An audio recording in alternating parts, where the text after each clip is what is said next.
নমস্কার বন্ধুরা, আমি সাগরিকা। আমার চ্যানেলে সকলকে স্বাগত। আশা করছি আপনারা সকলে এই কনকনে ঠান্ডায় ভীষণ ভালো রয়েছেন। আর দ্বিতীয়ত ঠান্ডাটা সকলেই খুব উপভোগ করছেন। কিন্তু বলুন তো, ঠান্ডায় বয়স্ক এবং ছোটদের কিন্তু একটু সাবধানে রাখতে হয়। অতি অবশ্যই তাদের একটু এক্সট্রা কেয়ার করবেন।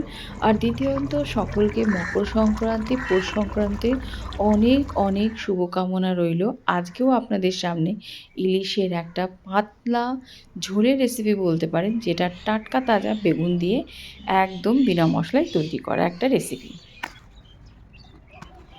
ঘরের কোণে যদি এরকম এক চিলতে জায়গা থাকে, সেখানেও কিন্তু আপনারা অনায়াসে শাকসবজি লাগিয়ে সকলকে খাওয়াতেও পারবেন, নিজেরাও খেতে পারবেন। দেখুন, একদম অর্গানিক টাটকা বেগুন কিন্তু পেয়ে গেছি। সেটা দিয়েই রেসিপিটা শুরু করব। ভিডিওটা দেখতে গাছের থাকুন। টাটকা আর বেগুন ভালো দিয়ে লাগলে অতি অবশ্যই ইলিশের লাইক, শেয়ার, ঝোল হবে সাবস্ক্রাইব করবেন। একদম পাতলা করে। এই অসময়ে দেখতে থাকুন রেসিপি। ইলিশ মাছে তো প্রচুর রেসিপি ছেড়েছি বন্ধুরা। তো আজকের রেসিপিটা একটু অন্য রকমের, একদম সিম্পল মশলা দিয়ে, কোনো মশলাই নেই, অথচ ফ্লেভারফুল টেস্টি একদম অর্গানিক একটা রেসিপি। বড় সাইজের একটা ইলিশ মাছ নিয়ে নিয়েছি, এখান থেকে কয়েক পিস নিয়ে নেব। তো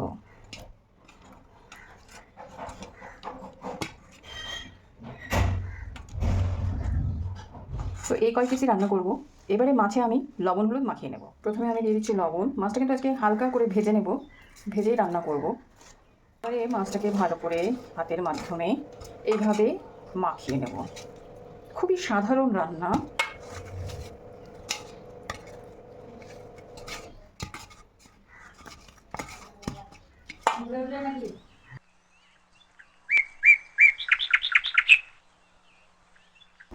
গ্যাসের চুলাটা জ্বালিয়ে দিয়ে কড়াইয়ে তেলটা দিয়ে দিলাম, দেখুন।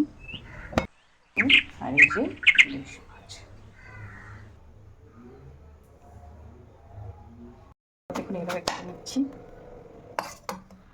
কতটা কচি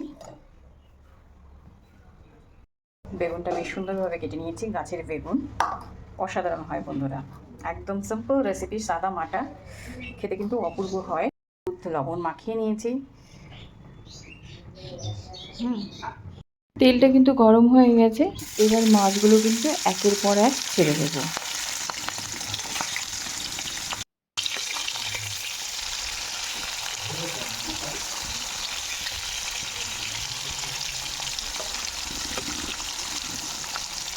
মাছগুলো ভাজা হয়ে গেছে, এবারে মাছটা আমি তুলে নেবো।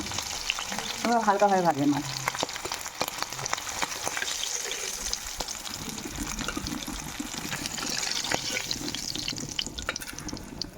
এবারে বাকি মাছগুলো হালকাভাবে ভেজে নেব। মাছগুলো দিলে তেল গড়েছে, দিয়ে দিলাম ফোড়নটা, কালো জিরা, তেজপাতা এবং শুকনো লঙ্কা। যেহেতু বন্ধুরা এই রেসিপিতে আমি সেরকম মশলাপাতি ব্যবহার করছি না, এখানে কিন্তু ফোড়নটাই মেন ইনগ্রিডিয়েন্ট। গ্যাসের ফ্লেমটা লো করে দিয়ে ভালো করে ফোড়নটাকে টেলে নেবেন। যখন সুঘ্রাণ বেরিয়ে আসবে বুঝতে পারবেন যে ফোড়ন হয়ে গেছে। এই অবস্থাতে কিন্তু এখানে পরিমাণ মতন কড়াইয়ে জল দিয়ে দেবেন ঝোলের জন্য। আমি এখানে 1 গ্লাসের মতন জল ব্যবহার করেছি। গ্যাসের ফ্লেমটা কিন্তু নো ডাউট লো করে দেবেন, কারণ কড়াই তেতে থাকে। আর জলটা ঢাললে পরে কিন্তু বাইরে ছিটকে আসতে পারে। এবারে দেখুন, আমি প্রয়োজন মতন এখানে হলুদ গুঁড়ো, স্বাদ অনুসারে লবণটা অ্যাড করে দিয়েছি। 3-4 মিনিট ঝোলটাকে ফুটিয়ে নিয়েছি। এবারে ফালা করে যে কেটে রাখা বেগুনটা রেখেছিলাম, সেটাও কিন্তু এর মধ্যে দিয়ে দিচ্ছি। বেগুন কিন্তু একদম ভাজবো না, তবে বেগুনটা এমনভাবে রান্না হবে গোটা থাকবে এবং বেগুনের যে দেখছেন সবুজ ভাবটা, সেটাও কিন্তু বজায় থাকবে। এবারে জাস্ট একটু মিক্সড করে নিয়েছি, বেশি একটা জল দিইনি। কেটে রাখা লঙ্কাগুলো আমি এখানে অ্যাড করে দিয়েছি। বন্ধুরা, আমি এখানকার পানবরজের লঙ্কা এই সময় পাওয়া যায়, সেটা অ্যাড করে দিয়েছি। এবারে ঝোলের মধ্যে ইলিশ মাছটা দিয়ে দিচ্ছি। হালকা করে যেহেতু ভেজে নিয়েছিলাম, সমস্ত উপকরণগুলো দিয়ে একবারে হাই ফ্লেমে খুব সুন্দরভাবে কুক করতে হবে।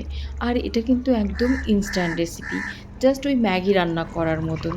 দেখুন, ফ্লেমটা বাড়িয়ে দিয়েছি, টকবক করে ঝোলটা ফুটবে। যত সুন্দর টানা জালে রান্না হবে, তত কিন্তু এর টেস্ট বাড়বে। আর যদি আমি এটা কাঠের উনুনে রান্না করতাম গাইস, অসাধারণ লাগতো। আর আমার ঠাকুমার এটা কিন্তু আর একটা রেসিপি। যেহেতু উনি মশলাপাতি কম ব্যবহার করে অপূর্ব ১৬ আনা খাঁটি বাঙালি রান্না করতো। আমি ঢাকা চাপা দিয়েছিলাম জাস্ট ৫-৭ মিনিটের জন্য। ঢাকা চাপাটা তুলে নিয়েছি।